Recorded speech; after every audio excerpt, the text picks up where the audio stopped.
주간 평안하셨습니까? 인사 나눕시다. 평안하셨습니까?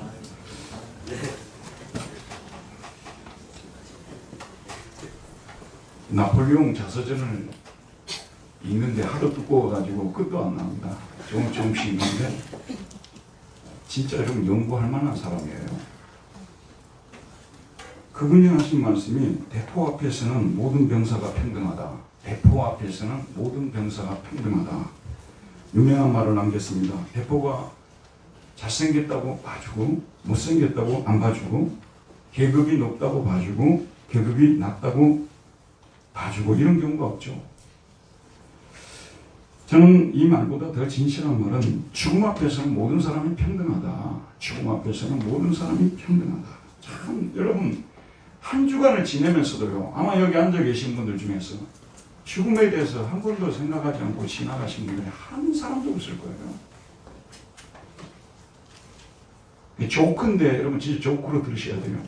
차를 타고 가다 보면 아주 비싸고 너무 멋있는 차를 타고 다니시는 분들 꼭 있거든요. 저분들도 언젠가는 그 핸들을 놓고 내려올 때가 있을 거다. 그 위로를 받아요. 다 죽거든요. 이게 진짜 저 친구는 너무 착하고 너무 또 너무 좋은 일도 많이 하고 그러니까 죽음이 너는 좀 봐주마 이런 경우가 없겠죠. 우리 믿는 사람들도요 한 번은 다 죽습니다.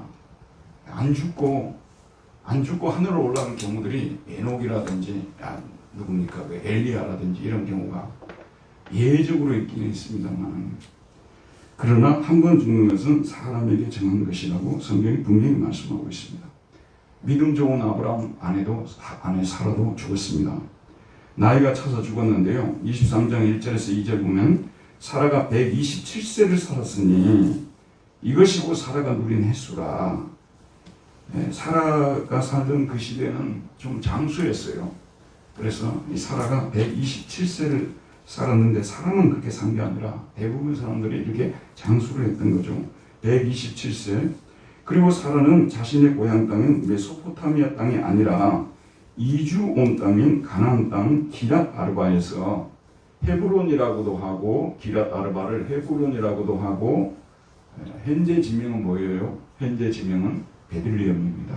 베들레헴에서 죽은 거예요. 127세. 사라의 파란만장한 일생이 마지막을 고했습니다. 모파성이라는 문학가가 여자의 일생이라는 책을 썼습니다만 사라의 일생을 제가 한번 생각해 봤거든요. 참 진짜 보통 여자들이 사는 그런 삶보다 훨씬 더 그 어려운 삶을 살았다는 것이 분명해요. 아브라함이 75세고 사라가 64세 때 메소포타미아 땅을 떠났잖아요. 그래서 터키적을 거쳐서 시리아를 거쳐서 지금 가나안 땅에 들어와서 이주민으로 산 거예요. 말하자면 이주민으로 산 거 아니겠습니까? 근데 이 가정사가 어떤 사람은 결혼해가지고 가정에서 남편 사랑도 받고 뭐 후처가 들어온다든지 뭐 이런 경우 없이 굉장히 평탄하게 아이 낳고 기르고 이렇게 죽는 경우도 많은데 이 사라는 그렇지를 못했어요. 여러분 잘 아다시피 아기를 계속해서 못 가지다 보니까 자기가 서둘러가지고 너무 초조하니까 그 약속의 자손 그 약속 때문에 사실은 이 자기 본토 친척 아비 집을 떠난 거 아니에요? 약속 때문에 떠난 거거든요. 근데 약속의 시가 나와야 약속을 이룰 거 아니에요. 그렇게 기다려도 안 와요. 그래서 너무 이제 견디다가 불안하기도 하고 또 초조해지고 하면서 자기 집에서 기르던 자기 몸종 하가를 사라에게 이게 아브라함에게 이렇게 주지 않습니까? 아브라함이 여러분 잘 아는 대로 하갈하고 동침을 해서 이스마엘을 낳았단 말이에요. 근데 이제 85세 때 이스마엘을 낳았는데 이제 아브라함도 사람이기 때문에 아브라함이 무슨 돌이고 뭐 철이 아니잖아요. 사람이기 때문에 그 나이까지 아기를 못 가졌어요. 그랬는데 이제 그 이스마엘이 점점 자라고 이쁜 이렇게 짓도 하고 하니까 많이 귀여워했을 것 같아요. 많이 귀여워했고 너무 그 이스마엘을 좋아했을 것 같습니다. 그러면서 하갈은 또 굉장히 좋게 이렇게 많이 높여주고 사라에 대해서는 좀 서운하다 하는 그런 마음을 가질 그런 일도 했지 않느냐 추측할 수 있는 것입니다. 그 그러다가 여러분 잘 아는 대로 91세에 드디어 이제 아기를 낳았단 말이에요. 약속의 씨를 낳습니다. 근데 약속의 씨를 낳고 또 그 다음부터 모든 게 다 평탄해야 되는데 왜 이제 젖될 때가 돼서 잔치를 벌였는데 이스마엘이 하갈의 아들 이스마엘이 이삭을 막 조롱을 하고 그런 거 아니에요? 놀리고 그래서 그 꼴을 보지를 못해가지고 자기 남편 보고 얘를 좀 이스마엘하고 하갈을 쫓아내라고 해서 쫓아내고 그러니까 이 가정에서 일어난 일이에요. 가정에서 일어난 일이에요. 지금도 뭐 지금 경우는 좀 덜합니다만 예전에 그 집집마다 다 이런 스토리들이 있어요. 그래갖고 이런 일들이 막 일어난 가정들은 막 가정사가 복잡하고 참 이게 힘든 이게 사실 말로 하기 어려운 이런 문제입니다. 이게요. 여성으로서는 너무 가슴 아픈 일 아니겠어요? 이런 일을 당했는데 또 사라는 보통 사람이 당할 수 없는 엄청난 일을 또 두 번이나 당했어요. 여러분 아시다시피 이제 나그네로 이곳저곳 다니다 보니까 또 사라가 절세 미인이었던 것 같아요. 그러다 보니까 아브라함이 사라 때문에 자기가 잘못하면 죽을 수 있다는 그 불안감이 들어가지고 당신이 어딜 가든지 내 누이라고 그렇게 말하라고 이렇게 얘기를 했단 말이에요. 그러니까 가는 곳에 처음에 애굽에 내려갔을 때 뭐라고 했습니까? 사라가 아브라함을 보고 내 동생이다, 남동생이다, 혹은 오빠다. 이게 이제 정확하지 않기 때문에 이렇게 이제 말할 수가 있겠죠. 그러니까 애굽 왕 바로가 사라를 친해가지고 자기 아내를 삼으려고 했잖아요. 하나님께서 밤에 아주 꿈속에 이렇게 개입하지 않았다면 나머지 지금 왕의 부인이 될 뻔한 거 아니에요. 맞죠, 여러분? 그렇게 됐어요, 상황이. 근데 이게 한 번으로 끝나면 좋을 텐데 또 그랄왕, 지난번에 우리가 들었잖아요. 그랄왕 또 경우에 똑같은 일이 벌어지게 된 거예요. 그러니까 일생에 두 번이나 남편이 있는데도 불구하고 나머지 부인이 될 그런 상황인데 그것도 극적으로 하나님이 간섭하셔가지고 빠져나온 거예요. 그래서 이런 일은 모든 사람이 겪는 문제는 아니고 좀 특별한 경우인데 이런 아픈 일을 사라가 많이 겪었습니다. 그래도 어쨌든 많은 세월 동안 이렇게 아브라함과 함께 낯선 곳에서 이렇게 살아온 거 아니겠습니까? 근데 이제 사라가 죽었어요. 참 저는 이제 이 상황을 맞이해 보지는 않았는데 이제 60세 넘은 남자들이 갑자기 배난다 그러잖아요. 여러분도 너무 잘 알 거예요. 그 전까지만 해도 자기가 밖에서 뭐 이러고저러고 다니고 뭐 그래도 자기 와이프 챙기지도 않던 분들이 60세가 넘으면 매번 전화를 한대요. 확인하고 들어왔냐 그러고 어디 갔냐 그러고 소중한 줄 아는가 보죠. 그런데 이제 그렇게 특별히 낯선 땅에서 외국인으로 거주하면서 사라를 영적인 동반자로 생각하고 이렇게 살았는데 이제 사라가 죽었어요. 그럴 때 참 제가 그 감정이입을 해서 한번 생각해 보게 되면요. 아브라함이 진짜 너무 슬펐을 것 같아요. 그래서 아브라함이 오늘 말씀 보면 들어가서 사라를 위하여 슬픔에 애통했다고 하는데 그냥 평범하게 슬퍼하고 평범하게 애통한 것이 아니라요. 너무나 슬퍼하고 너무나 고통스러웠을 것 같습니다. 그렇게 했다고 나오고 있습니다. 자, 이제 사라가 죽었으니 아브라함이 장례식을 치러야 되죠. 장례식을 치르려면 이제 매장지를 구해야 되는데 땅을 사고 그 속에 이제 거기는 그 당시에는 이제 불이 있잖아요. 그 불에다가 이제 그 묻는 것인데 우리하고 좀 틀리잖아요. 이분들은요. 그런데 여러분 잘 아시다시피 아브라함은 참 이게 신기한데요. 이렇게 사는 사람이 사실 우리들 중에는 거의 없어요. 믿음의 조상인 아브라함은 이렇게 산 거예요. 아브라함은 자기 집에서 기르는 그런 종들만 해도 300명이라고 했잖아요. 그러니까 오늘날로 말하자면 거부 중에 거부예요. 말하자면 소위 밀리오네어라고 하는데 엄청난 부자였습니다. 그런데 신기해요, 이게 여러분. 그래서 이런 건 좀 여러분이 묵상을 해봐야 됩니다. 아브라함은 땅 한 편도 사지 않았어요. 성경이 증언하고 있어요. 땅 한 편도 안 샀어요. 그 다음에 자기가 집도 짓지 않았어요. 그리고 어디에 살았냐면 장막에 거했다 그러는데 장막이 요즘 말로 뭐예요? 텐트 아니에요. 텐트 쳐놓고 산 거예요. 얼마 전에 게르만족의 생활에 대해서 한번 이렇게 영화를 이렇게 본 적이 있었는데 로마가 통치할 때 게르만족들은 주로 숲속에 이제 저 위에 막 숲속에 유럽 지역에 막 분포되어 살았는데 그 사람들이 어떻게 살았냐 그러면 그냥 텐트를 이렇게 다 쳐놓고 거기에 들어가서 족장부터 시작해서 대부분 그렇게 사는 거예요. 아브라함의 상황을 저는 연상을 해보니까 이런 상황이었겠구나. 그러니까 이제 땅 한 평도 없죠. 집도 없죠. 근데 살을 묻어야 되기 때문에 땅을 사는 문제가 생긴 거예요. 한번 생각해보세요. 이 정도 거부가 땅이 한 평이 없어가지고 지금 땅을 산다는 말이 됩니까? 그런데 실제 그런 일이 벌어지게 된 거예요. 3절과 4절에 보면 그 시신 앞에서 일어나 나가서 헷 족속에게 말하여 이르되, 이 헷 족속은 우리가 세계사에서 배운 히타이트 족속을 말합니다. 영어 성경에서는 히타이트라고 나오거든요. 히브리어에서도 히타이트라고 그러고요. 히타이트 족속에게 말하여 이르되 나는 당신들 중에서 나그네요 거류하는 자이니, 나그네, 스트레인저, 낯선 사람이라는 뜻이죠. 거류하는 자, 이건 토시아브로스, 거기에 거주하는 이방인, 이렇게 지금 자기소개를 하고 있습니다. 아브라함이 그렇게 자기소개를 하는 거예요. 그러면서 내가 매장한 소유지를 주어, 내게 매장한 소유지를 주어 내가 나의 죽은 자를 내 앞에서 내어다가 장사하게 하시오 라고 말하고 있습니다. 내게 매장한 소유지를 달라고 말씀하고 있어요. 그러니까 아브라함은 오늘 현대식으로 말하자면요, 거기서 시민권은 말할 것도 없어요. 영주권 정도는 이미 취득한 사람이고요. 그런데 시행할 수 있는 사람인데 지금 현재 어떤 신분으로 체류하고 있냐면 임시거류자로, 임시체류비자로, 임시체류, 이 임시체류 비자가 비자 중에 제일 안 좋은 거거든요. 특정한 목적을 위해서 일시적인 기간 동안 잠정적으로 거주하는 것이 이게 일시체류 비자예요. 지금 이 아브라함이 그곳에서 시민권도 영주권도 취득하지 않고 임시비자를 받아서 체류하고 있는 것입니다. 자, 그러면 아브라함은 왜 이렇게 했을까요? 생각해 보십시오. 지금도 뭐 전쟁이라든지 기근이라든지 뭐 가뭄이라든지 이런 걸로 인해서 그 나라에서 그냥 쫓겨나와가지고 옆에 나라로 들어가가지고 살아가는 분들 많지 않습니까? 이런 분들. 그러니까 어쩔 수 없이 그분들은 그냥 외국인으로, 거류민으로 그렇게 살아야 되는 거예요. 임시체류로 살 수밖에 없어요. 그런데 아브라함은 그럴 사람이 전혀 아니잖아요.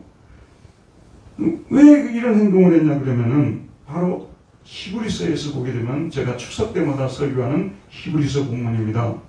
아브라함의 생애에 대해서 다 정리를 해놨어요. 아브라함이 왜 이런 행동을 했는지는 창세기에는 별로 설명이 없어요. 근데 이 히브리서에 보게 되면 아브라함이 왜 그런 행동을 했는지를 정확하게 적어놓고 있습니다. 히브리서 11장 8절에서 10절에 보면 믿음으로 아브라함은 부르심을 받았을 때에 순종하여 장래의 유업으로 받을 땅에 나아갈새 갈 바를 알지 못하고 나아갔다. 자, 믿음으로 그가 이방의 땅에 있는 것 같이 약속의 땅에 거류했다, 체류했단 말이에요. 믿음으로 약속의 땅, 가나안 땅이죠. 하나님께서 그 후손들에게 주겠다는 그 땅에 임시 비자를 받아서 거류했다고 말하고 있어요. 동일한 약속을 유업으로 함께 받은 이삭과 야곱과 더불어 장막에 거하였으니, 텐트에 거했다고 분명히 말하고 있어요. 우리는 이 성경을 이렇게 읽고 싶을 거예요. 무슨 텐트냐고. 백만장자가 사는 그런 엄청난 집에 거주했다, 이것이 더 맞지 않겠냐 하는데 성경은 뭐라고 하냐면 텐트에 거했다고 분명히 말하고 있어요. 텐트에 거주했다니까요. 이는 그가 하나님이 계획하시고 지으실 터가 있는 성을 바랐습니다. 어떤 한 성을 바라고 있었어요. 그게 하나님이 지은 성이에요. 하나님이 지은 성. 이번에 청소년 축구대회에서 이탈리아하고 우리나라하고 4강전이 붙었는데 마지막에 골대 앞에서 멋진 프리킥을 성공시킨 선수가 카사데이라는 이탈리아 선수예요. 카사데이. 카사가 성이란 뜻이거든요. 데이가 하나님의 성이란 애가 우리를 무너뜨렸어요. 카사데이. 이게 지금 하나님이 지은 성이 어디에 있다는 거예요? 하늘나라에 있어요. 하늘나라에. 그 성이 있기 때문에 여기에 지금 임시체류를 하는 거예요. 아브라함의 신앙은 제가 누차 말씀드립니다만은 오늘 현대인들에게는 다소 이질감을 느끼는 신앙이에요. 굉장히 우리하고 맞지 않는 사람, 사실 우리 중에서 돈만 있으면 집 살려고 하고 땅 살려고 하지, 그렇게 안 하려고 하는 사람, 의도적으로 그렇게 하늘나라가 있기 때문에 나는 나그네로서 전셋집만 사다가 가려고 하는 사람 누가 있겠어요, 여러분? 그러니까 이런 말씀은 족장들의 삶은 오늘 우리의 신앙생활과 이렇게 비교를 해보게 되면요, 다소 이질적이에요. 받아들이기가 참 어려워요. 그런데 곰곰이 생각해보면 그럴 수도 있겠구나, 그런 생각이 드는 거죠. 그런데 이 신앙을 아브라함만 가진 것이 아니라 사라도 똑같은 이런 신앙을 가졌어요. 11절 12절 계속 이어지고 있습니다. 믿음으로 사라 자신도 나이가 많아 단산하였으나 잉태할 수 있는 힘을 얻었으니 이는 약속하신 이를 믿으신 줄 알았습니다. 보십시오. 이 말은 사라가 약속을 아브라함처럼 굳건히 믿었어요. 자기를 통해서 약속의 씨가 나온다는 것을 굳건히 믿었다니까요. 그런데 어떤 일이 벌어져 버렸냐 그러면 단산을 해버렸어요. 생물학적으로 더 이상 아이를 낳을 수 없는 이 파라독스라고 하죠. 이게 역설 충돌이라는 뜻 아니에요? 파라독스가 발생을 해버린 거예요. 한번 생각해보세요. 약속의 씨는 분명히 이어질 건데 하나님 주신다고 약속하셨는데 자기의 태는 닫혀버렸다는 거죠. 그런데 그런 상황 속에서도 사라가 어떤 신앙을 가졌냐면요, 그 약속을 이루기 위해서 하나님은 자기 태를 열 것이라는 믿음을 가졌다는 거예요. 이게 사라의 믿음입니다. 약속하시는 일을 믿으신 줄 알았습니다. 그래서 그녀는 그 약속이 이루어짐을 통해서 오늘 말씀 이름으로 죽은 자와 같은 한 사람으로 말미암아 하늘의 허다한 별과 또 해변의 무수한 모래와 같이 많은 후손이 생육하였느니라. 하나님이 기적을 일으켜서 자기의 태를 여셔서 약속의 씨를 주신다면 이 약속의 씨를 통해서 많은 사람들이 하나님을 믿고 구원을 받게 될 것이라는 것을 믿고 참고 견뎠다는 말씀이죠. 자, 이 사람들은 다 믿음을 따라 죽었으며 약속을 받지 못하였을 때 그것들을 멀리서 보고 환영하며, 저와 여러분은 이미 예수 그리스도가 오신 이후에 살고 있는 사람들이죠. 맞죠, 여러분? 그런데 아브라함과 이삭과 야곱과 요셉 이런 사람들은 예수님이 온 것을 보지를 못한 사람들 아니에요. 그런데 그 아들을 통해서 이루어질 그 나라를 믿음으로 그들은 어떻게 했냐면 멀리서 보고 환영했다고 이렇게 말하고 있어요. 멀리서 보고 환영하고. 이 말씀 읽으면서 내가 70년대를 한번 생각해 봤어요. 그때 중학교 다녔던 것 같아요. 내가 21세기에 2023년에 이런 세상이 올 것이라고 저는 믿어본 적이 없어요. 2023년에 이런 세상이 올 것이라고 여러분 혹시 믿어본 적이 있으세요? 스마트폰은 나의 목자신 이런 시대가 올 줄 생각했어요? 못했어요? 이런 시대가 도래했다는 것이 신기하잖아요. 대한민국이 이렇게 발전할 것을 믿은 사람보다 못 믿은 사람들이 더 많았을 것 같아요. 근데 이런 시대가 눈앞에 펼쳐졌잖아요. 근데 아브라함은 뭐냐면 그런 시대가 올 것이라고 확실히 믿었다니까요. 예수 그리스도를 통해서 천하 만민이 복을 받는 그런 시대가 도래할 것을 그는 확실히 믿었다고 말하고 있습니다. 그것을 멀리서 보고 환영했고 또 땅에서는 애국인과 나그네임을 증언하였으니 그들이 이같이 말하는 것은 자기들이 본향 찾는 자임을 나타냅니다. 그래서 자기들은 우리는 애국인이다, 그 다음에 나그네다. 말하자면 이런 경우에 어떤 사람은 미국에 이민을 갔는데 자기는 여기가 살 곳이 아니고 다시 대한민국으로 돌아가서 살아야 되기 때문에 임시 체류비자만 살고 영주권을 준다고 해도 받지 않고 시민권을 준다고 해도 받지 않는 이런 케이스인데 그런 대한민국 사람은 거의 없다고 합니다. 미국에서 오신 분들 들어보니까요, 시민권을 받으면 그것을 들어가는 데다가 현관에다가 크게 이렇게 붙여놓은대요. 그 영주권 받기 위해서 시민권 받기 위해서 얼마나 그 사람들이 수고를 하는지 여러분 아시죠?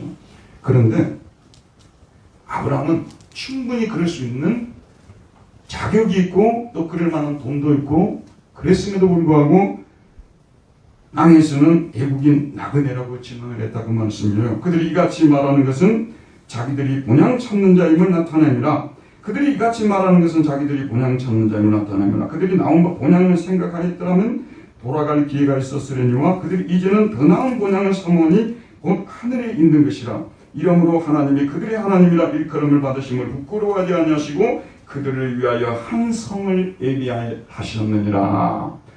우나카사, 한 성을 예비한 거야. 그러니까 자기들이 메소포타미아를 떠나는 그 순간부터 다시 돌아갈 생각 안 했다는 거예요. 다시 돌아갈 생각을 하지 않았어요. 저는 우리 고향 땅을 떠나면서 혹시 나이가 들면 그리로 돌아가서 살면 어쩔까? 그런 생각 해본 적이 있어요. 근데 아브라함은 그 돌아갈 생각 안 했어요. 왜냐하면 자기에게는 하나님이 하늘에 만들어 놓으신 더 나은 본향이 있다고 그런 확고하게 믿었다니까요. 여기 앉아 계시는 우리 성도님들이 항상 가슴 속에 질문해야 될 것이 과연 죽음 이후에 부활이라는 것이 있는가? 그리고 죽음 이후에 우리가 살 수 있는 그런 성이 있는가? 거기에 대한 믿음이 있는가를 저와 여러분들은 늘 물어봐야 돼요. 그런데 우리가 놀랍게도 만약에 그런 믿음이 없다면 그 믿음을 달라고 하나님께 많이 기도해야 돼요. 왜 그러냐 그러면요, 죽음 이후의 세계를 논하지 않는 기독교라면 다른 종교와 여러분 다른 철학이나 뭐가 그렇게 다를까요? 여러분 착하게 살아라, 신을 잘 섬기면 복을 받는다, 잘못하면 저주를 받고 재앙을 받는다. 아니 그런 얘기는 죄송합니다, 부족 종교들에도 그런 얘기 다 해요. 세상에 착하게 살지 말라고 하는 종교가 어디 있겠어요? 그래서 초창기의 기독교는 언제나 아브라함의 신앙을 강조를 했어요. 히브리서에 지금 바울이 기록을 하면서도 이걸 얘기하고 있잖아요. 언젠가부터는 죄송합니다, 19세기 이후부터요, 이게 복음의 핵심으로 안 들어가고 주변으로 밀려나고 있어요. 뭐가 핵심으로 들어오냐 그러면 이 세상을 하나님 나라처럼 만든다는 거. 이게 세상으로 침투해 버렸어요. 그래서 오늘날 기독교인들은 자기 정체성이 흐려요. 자기가 누군지를 몰라요. 자기가 무엇을 믿고 지금 어디로 가는지에 대한 확신이 없어요. 오늘도 장례 예배를 드릴 겁니다만, 장례 예배 때 가게 되면 잠깐 생각했다가 그 다음에 또 돌아오게 되면 부활이고 한나라고 여기에 대한 믿음이 흐리해요.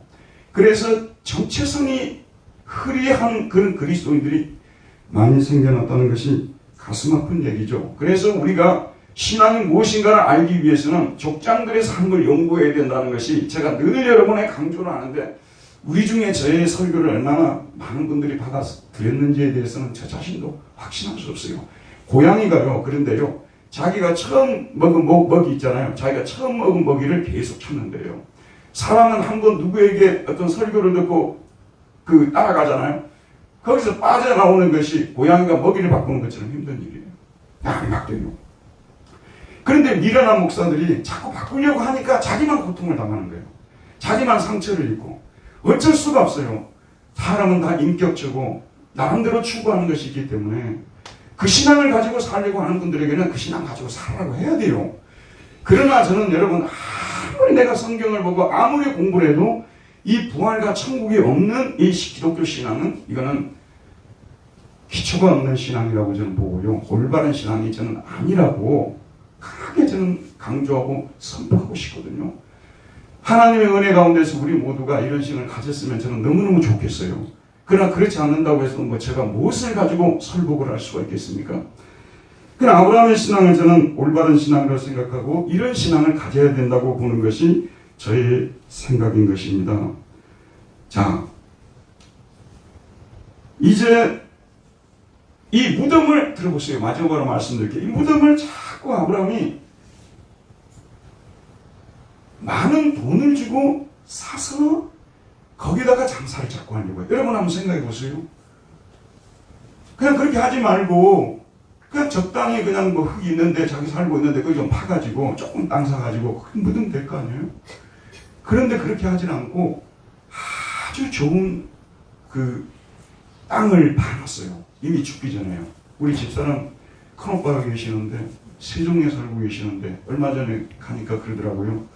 요즘에 세종을 요리요리 산책하면서 내가 묻힐 곳을 보고 있다고 자기 자식들한테 얘기했더니 자식들이 노발대발 하더래요. 근데 이분은 이제 살 날이 얼마 남지 않았다고 생각했기 때문에 여기다가 매장을 해야 되면 좋겠다 하는 생각을 가졌던 거죠. 아브라함도 역시 마찬가지예요. 그런 생각을 가진 것입니다. 그래서 이 에브론이라는 사람 햇사람 속에 있는데 이 사람이 가지고 있는 밭이 굉장히 탐이 난 거예요. 거기 나무들이라든지 주변 환경이라든지 그리고 그 밭에 그 아래에 있는 불이 있는데 이 막벨라 불이에요. 이 불에다가 매장을 하면 좋겠다고 생각해요. 그래서 여러분들이나 저나 한번 묵상을 해봐야 되잖아요. 왜 꼭 그렇게 했어야 되는가? 왜 그렇게 좋은 땅을 사서 그 좋은 굴에다가 장사를 하려고 했었는가? 여기는 뭔가 아브라함이 믿음으로 이 행동을 하고 있다는 거예요. 추측을 하건대 저는 아브라함이 거기다가 사라하고 같이 약속의 증서를 넣어놨지 않느냐. 물론 그게 없으니까 소실되었으니까 우리가 찾을 수는 없지만 그런 약속의 증서를 넣어놓지 않느냐 그런 생각을 하게 됩니다. 이렇게 쓰여 있을 것입니다. 이 약속의 땅에서 약속의 씨가 태어날 것인데 나의 후손들은 그를 믿어야 한다. 너희들만이 아니라 온 세상 사람들이 다 그를 믿어야 구원을 받는다. 너희들은 그가 세상의 구주임을 후손들에게 뿐만 아니라 온 세상에 선전해야 된다. 약속의 씨가 지금 우리가 묻혀있는 이 땅에서 태어난다. 나의 후손들이요, 너희들은 다 이 예수를 믿어야 된다. 그래야 너희들이 구원을 받는다. 그리고 너희들이 이 예수님에 대해서 온 세상 사람들에게 전해야 한다. 이걸 갖다가 거기다가 써놨지 않았을까? 여러분이 이 설교를 준비하면서요, 제가 한번 이 무덤이 얼마나 중요한가 생각해 봤어요. 예전에 제가 시골에서 살할 때는요, 그냥 바로 옆에 그 지역들에 이 무덤들이 있었어요. 돈 많은 사람들은 자기들 식구를 모시기 위해서 매장지를 다 만들어가지고 선산이라고 하죠. 선산에 다 하고 묘비를 딱 이렇게 세워가지고 글로 막 이렇게 써놔요. 그렇죠. 그렇지 않은 분들도 그 정도는 아니라 할지라도 웬만한 데는 다 이렇게 매장을 해가지고 묘비를 세우고 그랬다고 말이에요. 저도 이제 분당도립교회 온 후에 많은 분들을 장례식을 치러 왔잖아요. 근데 언젠가 저희가 딱 다가오는 거예요. 좀 강렬한 체험이었어요. 그게 뭐냐면 이 묘비를 딱 만들어가지고 이제 묻고 그 다음에 이제 무덤을 만들고 앞에 묘비를 세우는데 거기에 제 묘비 위에 뭐가 있어요? 십자가가 딱 있잖아요. 그 다음에 그 밑에 뭐가 있냐면 성도나 또는 집사나 장로나 목사나 이게 딱 써져 있어요. 그리고 부모님이 좋아하시던 성경 구절이 거기에 딱 적혀 있어요. 야, 저는 후손들이 저와 여러분의 신앙을 본 적이 있는 분도 있지만 손주 시대로 내려가게 되면 손자의 손자로 내려가면 모를 거 아니에요. 우리 할아버지, 우리 증조 할아버지, 고조 할아버지 어떤 분이셨을까? 저는 묘지밖에 말할 게 없다고 생각해요. 대부분의 사람들은 책으로 남기는 거 없잖아요. 아주 유명한 사람들 빼고는요. 그러니까 이제 보통 사람들은 묘지 하나 남기는 건데 거기에 십자가가 딱 있고 좋아하는 말씀이 적혀 있고 저는 그것이 부모가 그 부모 세대가 자식들에게 남길 수 있는 최고의 유산이지 않을까. 근데 굉장히 저는 이게 비중 있고 무게 있게 다가오더라고요. 그래서 저는 그걸 그냥 그때 이후로 대충 보지 않습니다. 아, 여기에 성도 십자가 달고 성도 누구누구의 묘라고 써져 있어요. 감동이 오는 거예요. 그래서 나는 여러분들이 진짜 예수 믿어야 된다고 생각하고요. 거기 아무것도 써져 있고 십자가도 안 그려졌고 말씀도 없고 그런 것보다 십자가 거기에 써 있고 말씀이 거기에 써져 있고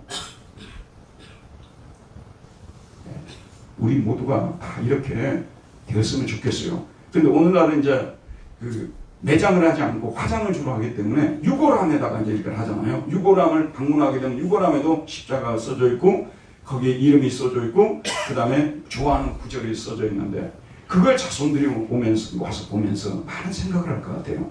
아브라함이 지금 이제 자기 묘를 보면서 후손들이 약속을 생각하라고 이렇게 지금 상징적인 행위를 믿음으로 하고 있다는 것을 볼 수가 있습니다. 근데 이제 한 가지 더 말씀드리면 이제 시간이 가서 많이 말씀 안 드리겠습니다만 이걸 들어보세요, 여러분. 이 땅을 하도 아브라함이 거기서 처세를 잘해가지고 너무나 헌신적이고 겸손하게 살았기 때문에 사람이 돈이 많으면요 참 교만 안 해지기도 어려워요. 돈이 많으면 교만 안 해지기도 어려워요. 그러니까 우리 교회에 교만한 분들이 없다는 얘기는 곧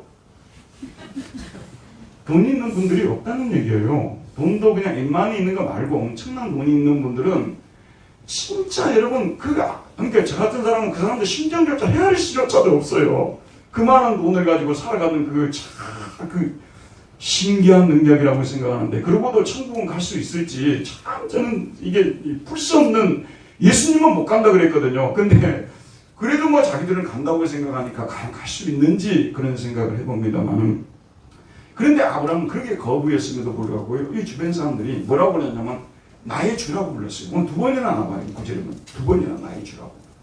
그리고 뭐냐면 뭐 매장지 그런 거 우리가 가졌어요. 여기 좋은 불이 있으니까 이 땅이 있으니까 바로 가졌어요. 무슨 돈이냐고. 그런데 들어보세요, 여러분. 아브라함은 지난번에 제가 말씀드렸다시피 신앙은 맹목적인 것에 대해서는 안 되고 신앙의 이성이라는 말을 썼잖아요. 신앙은 계산하는 부분이 있다고 분명히 말씀드렸죠. 아브라함이 끝까지 돈을 주고 살려고 해요. 400세겔의 돈을 내는데 큰 돈이었던 것 같아요. 세겔은 좀 큰 돈이거든요. 그걸 끝까지 돈을 주고 살라고요. 근데 아브라함의 생각이 굉장히 깊어요. 왜 깊으냐 그러면요. 만약에 돈을 주고 사지 않으면 후손들 때에 대해서 어떻게 될지는 몰라요. 무슨 얘기인지 알겠죠? 그 사람들이 이거 우리 거다고 가져가 버릴 수 있는 거예요. 그러니까 이 약속을 보정하기 위해서 절대 이 무덤이 무너지면 안 되는 거예요. 그 자리에 있어야만 하는 거예요. 그래서 끝까지 돈을 주고 법적으로 그 지역을, 그 땅을, 그 나무들을, 그 주변을, 그리고 막벨라 굴을 자기 땅으로 확장시키는 그 모습을 볼 수 있지 않습니까? 참 이게 아브라함의 그 신앙이, 이렇게 제가 전에도 말씀드렸죠. 지난 시간인가 그 전 시간에도 말씀드렸죠. 아브라함의 신앙은 그냥 무조건 믿는 신앙이 절대 아니라니까요. 신앙의 관점에서 계산을 하면서 하나님을 믿는 신앙이에요. 이걸 만약에 돈으로 사놓지 않으면 이 무덤은 없어져 버린다는 걸 알게 된 거예요. 그래서 돈을 사가지고 법적으로 확정을 시켜놓는 이 믿음. 제가 어떤 글을 쓰기 위해서 중세의 그 마틴 루터라는 사람이 죽음을 앞두고 있는 사람들에게 해야 할 일, 이걸 몇 가지를 썼어요. 그 저는 처음에 무슨 기대를 했냐 그러면 무슨 잘못된 죄를 회개해야 된다 뭐 이런 거라든지 이런 어떤 신앙적인 부분을 써놓을 줄 알았어요. 근데 제가 굉장히 놀라운 게 뭐냐면요. 첫 번째가 뭐냐면 재산 정리를 잘하라는 거예요. 재산 정리를 잘하라는 거예요. 근데 삶에 살수록 이 말씀이 맞아요. 부모님이 나중에 재산을 제대로 정리를 안 해놓고 가면요. 자식들이 화목할 수가 없는 거예요. 이 아브라함과 이 루터의 신앙이 통하는 거예요. 맞는 얘기예요. 그래서 법적으로 확증을 시켜놨는데 여러분 보세요. 이 막벨라 굴 여기에 처음에 누가 묻히냐면 사라가 묻힙니다. 그 다음에 누가 묻히죠? 그 다음에 아브라함도 바로 이 땅에 묻힙니다.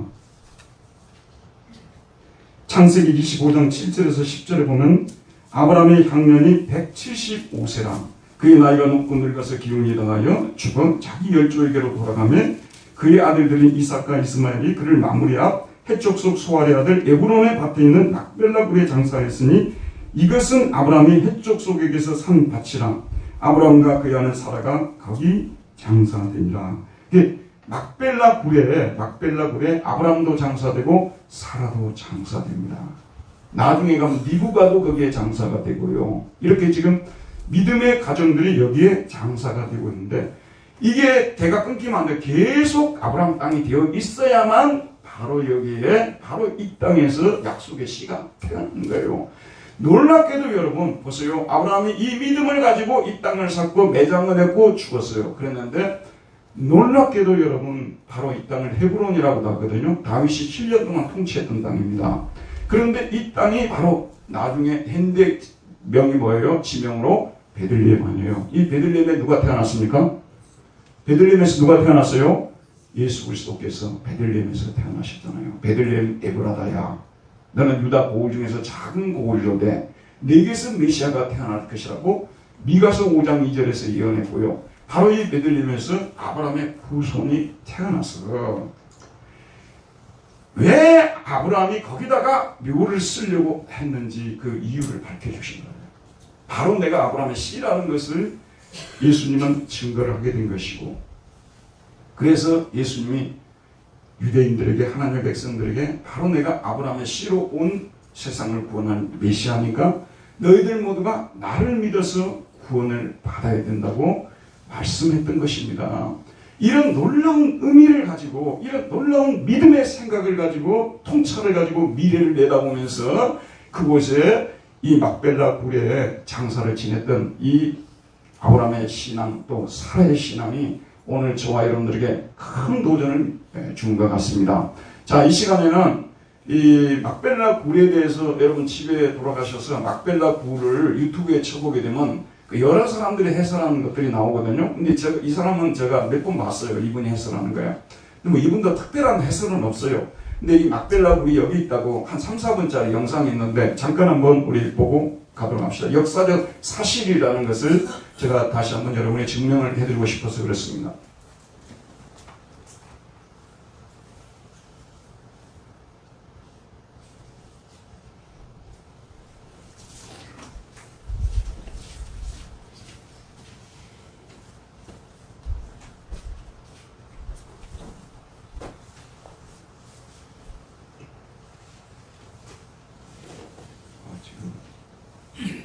방송실에서 지금 하고 있는데 이게 잘 안 되는가 보네요.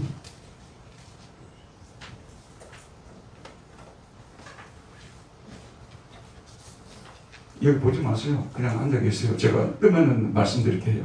보고 있는 게 있어요. 아, 여기 떴네요. 네. 소리 나오게 해야 될 것 같은데요. 음성, 그거예요. 일단은 이 아브라함이 처음 그 부인 사라가 죽었을 때에 매장지로 선택한 헷 족속에게서 땅을 사서 이 부인 사라를 매장한 곳인데 이후에 이제 유대인들의 전승에 이 아브라함의 부부, 이삭의 부부, 야곱의 부부를 모셔놓은 어떻게 보면 족장들의 무덤이죠. 자, 보시죠. 요것이 벌써 이제 찌온 케베르 사라 이마노. 우리의 어머니, 우리의 믿음의 어머니 사라의 무덤이란. 아, 그런 의미군요. 네. 네.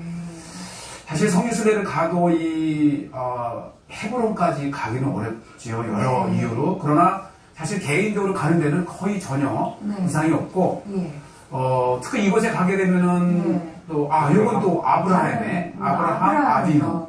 우리의 아버지 조상 아브라함의 무덤.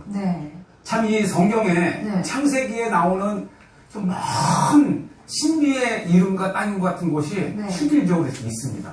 저 유리 너머로 보이는 공간도 있는데요. 사실 저곳이 아브라함은 이 유대인뿐만 아니라 그의 아들 이스마엘이 팔레스타인, 그러니까 아랍인들의 조상이잖아요. 그래서 유대인뿐만 아니라 아랍인들도, 즉 무슬림들이죠. 무슬림들도 아브라함도 하나의 선지자로 예배 듭니다. 여긴 레아는 또 야곱의 첫째 부인이죠. 이런 모습도 볼 수 있어요. 그래서 이 막펠라의 굴에 가게 되면은 아브라함과 사라, 또 이제 야곱과 또 레아, 그다음에 이 건너편에는 또 이제 이 이삭이 있는데 이삭은 나중에 우리 이 무슬림 쪽에서 볼 수 있습니다. 원래 진짜 아브라함과 야곱과 이삭의 무덤은 막펠라 굴, 지금 보이는 건물 지하에 있습니다. 그래서 그곳은 들어갈 수가 없기 때문에 그 위에 사실은 가며죠. 요건 이제 테필린이라고 하는 곳인데 유대인들은 기도할 때 꼭 저 탈리트와 이 테필린을 몸에 감고 아마 느낌이 더할 거예요. 유대인들의 또 상징 중에 하나가 저 나팔입니다. 저게 나팔인가요? 양락 나팔. 들리죠? 저 소리가. 나팔은 다음에 하고요. 오늘 막벨라 굴은 지금도 존재하고 있고 저게 이제 어떤 해설이냐면 여러분이 아시다시피 이슬람이 나중에 이쪽을 다 점령을 하거든요. 이슬람이 점령해서 갖고 이슬람 쪽 사람들이 보는 구역이 있고 기독교인들이 보는 구역이 있어가지고 이런 일이 지금 벌어지는 거예요. 이게 이삭은 이슬람 사람들이 보는 그 구역에 지금 있다고 하는 얘기가 바로 이런 얘기. 예루살렘이 참 슬픈 역사를 가지고 있는데 십자군 전쟁 때부터 그렇게 되어 있다는 것은 알 수가 있습니다. 결론적으로 마치게 여러분, 진짜 저와 여러분도 죽음에 대해서 좀 생각을 해야 되고요. 그리고 마지막에 무덤을 잘 써야 되겠다. 이것이 오늘 제가 저 자신에게도 적용을 시키고 싶고요. 또 여러분에게도 우리가 설령 매장을 못한다 할지라도 유골함을 이걸 사용한다 하더라도 안치라 하더라도 거기에다가 십자가를 하고 성도 이름을 쓰고 부제를 이렇게 해놓는 이것이 후손들에게까지도 큰 영적인 그 메시지가 될 수 있다는 것을 오늘 말씀을 통해서 아브라함의 행위를 통해서 우리가 배울 수 있다는 것입니다. 이런 은혜가 있기를 주의 이름으로 축원드립니다. 은혜로우신 하나님, 오늘도 생명의 말씀을 통해서 아브라함이 죽으면서도 살아있으면서도 믿음으로 살았고 죽으면서도 믿음으로 죽는 이 아름다운 모습, 이 신앙의 모습을 보면서 저희들도 살아있으면서도 약속의 말씀을 붙들고 사는 사람들이 되게 하여 주시고, 죽어가면서도 매장이 되면서도 이 약속의 말씀을 붙들고 증거하는 사람들이 되도록 은혜 베풀어 주옵소서. 그래서 우리 후손들이 우리 무덤을 방문하면서, 참으로 우리가 안치되어 있는 곳을 방문하면서 조상들이 믿었던 그 하나님을 우리도 믿어야 되겠다, 그런 마음을 가지게끔 하는 우리 모두가 되도록 다시 한번 우리 삶을 정비하고 약속을 붙들고 살아가는 우리 모두가 되게 하여 주옵소서. 예수님 이름으로 기도하였습니다. 아멘. 다 같이 찬송가 부르겠습니다.